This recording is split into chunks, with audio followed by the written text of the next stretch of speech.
the Wealthy Optimist. I am on my first ever train ride in Europe. So I'm headed from Brussels, Belgium to Brugge, Belgium, and it takes about an hour and 10 minutes. So it's a really quick train ride. It ended up costing 14 pounds, still in London dollars, 14 euros. And so roughly like $22 Canadian, which is pretty cheap. It's not too bad. Like it gets you there really fast, and a lot more affordable than like taking a plane or something like that, especially for such a short trip. So I'm on my way there. I'm really excited to share that trip with you guys.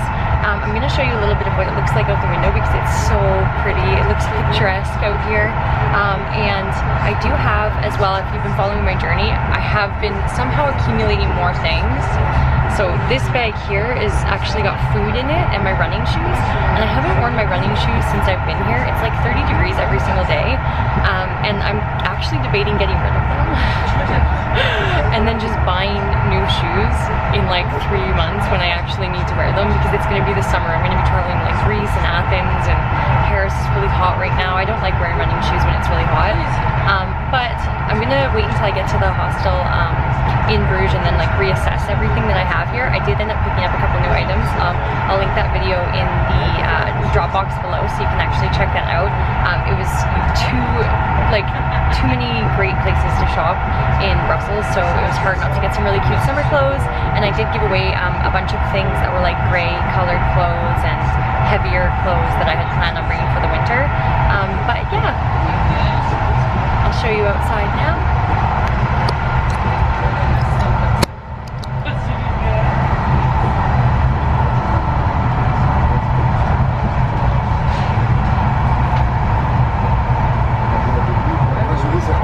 So I also had a couple of things I wanted to talk about for my first experiences staying in the hostel.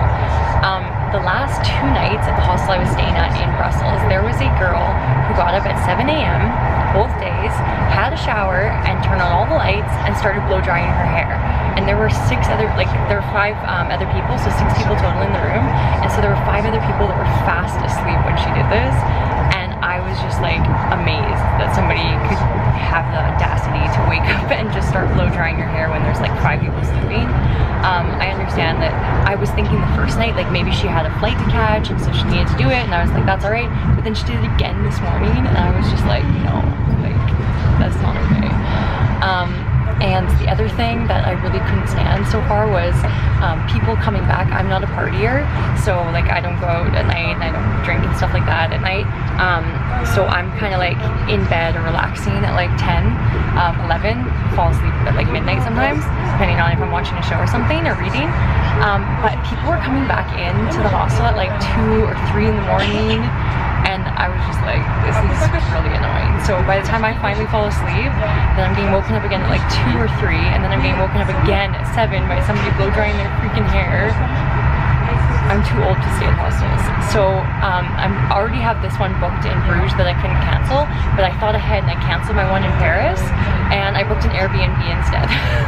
So I think I'm gonna just try to stick to Airbnbs as much as possible, unless it's like a 4-room, like 4-person, like female dorm or something in the hostel, and I know that it's gonna be like clean and quiet, because getting woken up like that is just not cool. Like I cannot handle it. And then also too, like I want privacy to be able to work and stuff like that. And I don't particularly like going and hanging out in like communal areas. I guess I'm like antisocial. I didn't realize I was, but sometimes you just want like alone time. So I ended up eating my dinner in the last 2 nights like in my room and watching like a show and just relaxing. And there were like other people hanging out in there and stuff. I don't know. Maybe I'm just, you know, complaining, but anyways, I think I'm way too old to be staying in hostels when I'm like almost 30 now. So that's my take on it. And if you're considering staying in a hostel, you know, maybe try it out for a few nights and then see if you actually like it, but have a backup plan. Airbnb is great, and honestly in Paris it's like only like $30 more to stay in an apartment all by myself, you know, for like a night. So that's totally worth it for me. Some other examples, like the one I booked in Greece, if you stayed for 2 weeks, it was $1,100, which is really expensive. But if I stayed for 3 weeks in Greece, in Athens, it's only $900. So the price actually dropped to stay for longer. So that's a great way to have, like, you know, our rent in Vancouver, I don't know where you're tuning in from, but our rent in Vancouver is like $1,600, $1,700, $1,800. So for me to stay somewhere for 3 weeks for $900, that's like paying a month of rent. That's, you know, not so bad. It's like pretty cheap. So that's how I kind of view it. But if you're on a super tight budget, then hostels might be your only choice.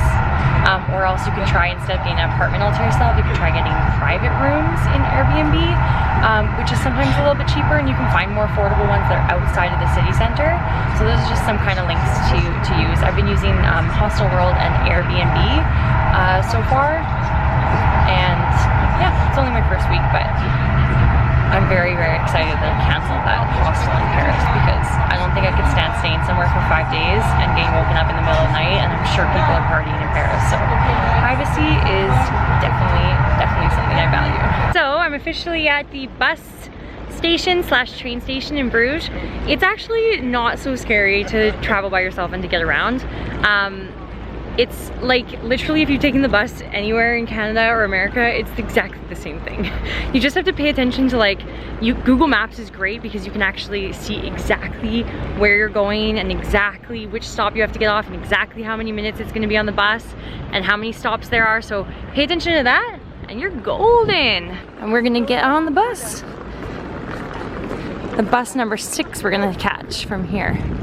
So I took the bus and a little old lady helped me to figure out which stop I had to get off at, but now I'm over here and I'm just walking towards the hostel, and it's actually so cute. It looks like a little fairy tale town here.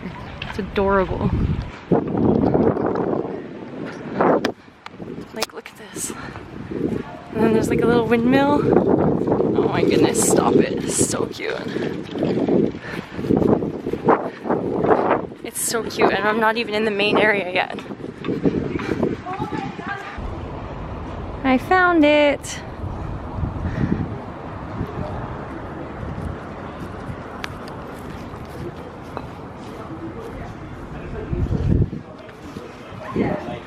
So this guy's just like in this Saskatchewan, actually, it's like, oh, this is like, oh, it's gonna be Australia. Okay, so I made it. I'm officially checked in. This is the first time I've ever, oh, my arm's red. See how heavy that bag is? That's not good. My poor back is gonna get broken. I'm gonna get rid of everything. Just watch right now. But I checked in accidentally. I got a mixed dorm, and I don't really feel like spending, you know, nights sleeping with a bunch of guys in the room. So I'm staying here for 1 night though, because it was booked. And then tomorrow they put me in a female dorm with 4 girls in the dorm. So that's all right. And these ones actually have like curtains and privacy, so they're not terrible. Like, you can shut them, so that's all right. Outlets, lights, check. So this is St. Christopher's Inn. They have a lot of them all over, and they have really great reviews, so figured why not try it out. And now I'm excited to go and eat lunch because I'm starving, and explore a little bit of Bruges. Okay, so keeping up to date with what I've gotten rid of. Honestly, this trip, I've only been traveling for like 8 days or 9 days or 10 days. I think 10 days. And I've already gotten rid of stuff at every single place that I've gone to. So this is like a minimalist explorational journey for me. This is all stuff now that I've just gone through my bag. I've gotten changed and gone through my bag and decided that these things I'm getting rid of. So I'm gonna show you what I've gotten rid of now again. By the end of this trip, I'm gonna have nothing left. Okay, so I'm getting rid of my shoes because they're actually very, very heavy, and I'm gonna get some lightweight shoes when I actually need them because it's too freaking hot and I don't like wearing running shoes. I like wearing sandals when it's hot. I'm getting rid of jeans. I'm getting rid of 1 cotton tank top, a bikini. I'm getting rid of 2 dresses. I'm getting rid of 2 pairs of socks, an extra pair of flip-flops that I brought, 2 books. So these are the only 2 books I brought aside from my journal. And this one I wanted to keep until I get to Italy, but I don't know, man. I'd rather not carry around heavy stuff. And then this is some like face cream. This is like hair mask. And this was really expensive, but I don't know, the bottle feels heavy and I haven't used it once in 10 days, so why am I bringing it? Basically, my process of elimination is if I haven't used it yet in the 10 days, I don't need it for another 3 months. And that's a great way to think of it. The only time I've worn my running shoes was when I was on the airplane coming here and I took them off during the flight.